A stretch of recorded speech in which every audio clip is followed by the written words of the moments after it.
क्या आपने कभी सोचा है कि महाकुंभ हर 12 साल बाद ही क्यों लगता है? क्या इसके पीछे कोई पौराणिक कारण है या इसका संबंध ब्रह्मांडीय घटनाओं से है? आज की इस वीडियो में हम आपको इस रहस्य से जुड़ी पूरी कहानी बताएंगे।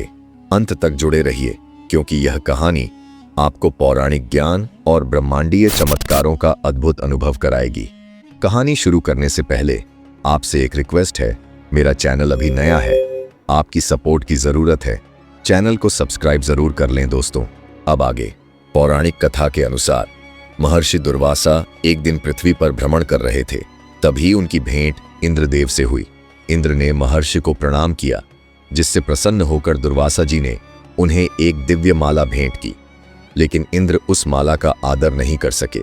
उन्होंने माला को अपने ऐरावत हाथी के मस्तक पर डाल दिया। ऐरावत ने माला को सूंड से उठाकर पैरों से कुचल दिया।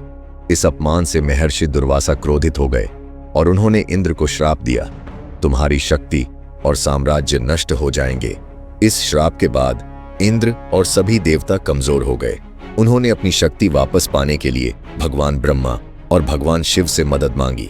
ब्रह्मा और शिव ने उन्हें भगवान विष्णु की शरण में जाने की सलाह दी। भगवान विष्णु ने बताया कि अमृत प्राप्त करके ही देवता अपनी शक्ति वापस पा सकते हैं, लेकिन अमृत समुद्र मंथन से ही निकलेगा। इसके लिए देवताओं और दानवों को मिलकर मंथन करना होगा। समुद्र मंथन के लिए मंदराचल पर्वत को मथानी और नागराज वासुकी को रस्सी बनाया गया। भगवान विष्णु ने कच्छप अवतार धारण किया और पर्वत को अपने पीठ पर सहारा दिया। समुद्र मंथन के दौरान कई दिव्य वस्तुएं निकली, जैसे कि कामधेनु गाय, उच्चय श्रवा घोड़ा, ऐरावत हाथी, कल्प वृक्ष, कौस्तुभ मणि, लक्ष्मी माता, और अंत में निकलता है जिसका इंतजार था, अमृत कलश। समुद्र मंथन के दौरान भगवान धन्वंतरी अमृत कुंभ लेकर बाहर आए। जैसे ही अमृत प्रकट हुआ, देवताओं और दानवों में इसे पाने के लिए संघर्ष शुरू हो गया। भगवान विष्णु ने इस संघर्ष को रोकने और अमृत को सुरक्षित रखने के लिए मोहिनी का रूप धारण किया।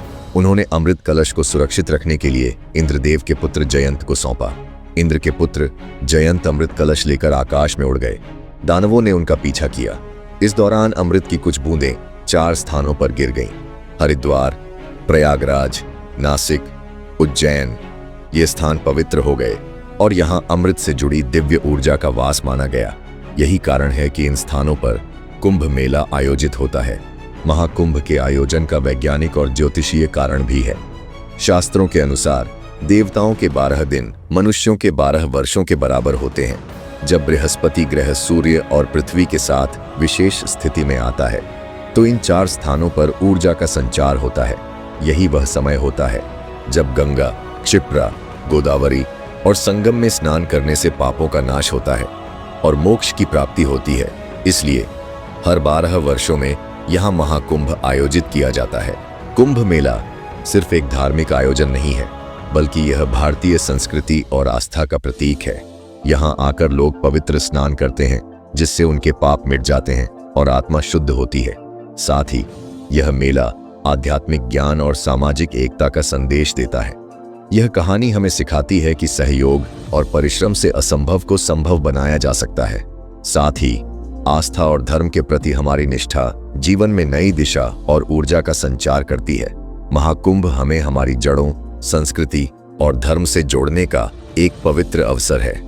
तो दोस्तों, अगर आपको यह पौराणिक कथा और इसका महत्व समझ आया हो, तो इस वीडियो को लाइक और शेयर करें। अपने विचार हमें कमेंट्स में जरूर बताएं। जय गंगा मैया।